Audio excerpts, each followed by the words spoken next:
about resolving vectors into components. Sometimes you might know the magnitude of the vector and the angle of the vector and want the components of the vector. How do we do that?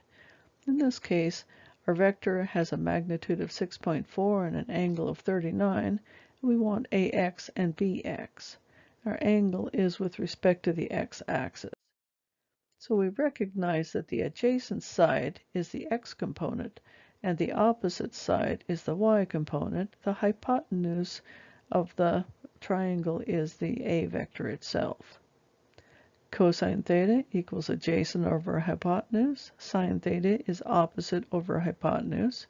If we solve that for the AX and AY, we have the AX is the adjacent, which equals the magnitude of A times cosine theta. AY, which is the opposite, is the magnitude of A times sine theta. Then we just plug in our values. AX equals 6.4 times cosine 39 degrees, which is 5.0. AY equals 6.4 times sine of 39 degrees, which is 4.0. We can also check this by finding the magnitude of A vector, which is the square root of the sum of the squares of the components. And since we've written these in terms of sine and cosine, we can sort off the A magnitude term and find the cosine squared theta plus sine squared theta, which is just 1. So we retrieve our magnitude of A. Now here's the tricky part. A lot of times theta is not defined with respect to the x-axis, it's defined with respect to the y-axis. So here we have to be a little more careful. We recognize that the opposite is actually the x component and the adjacent is actually the y component.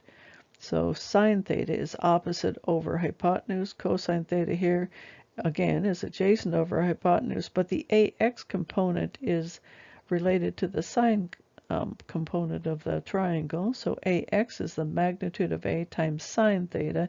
AY is the magnitude of A times cosine theta.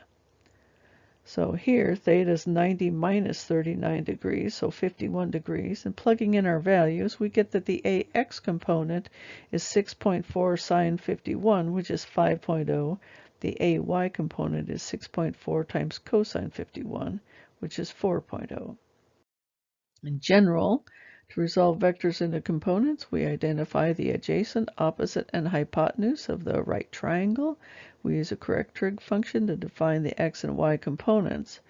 In general, you might have learned that the x component is always identified with a cosine and the y component is always identified with sine.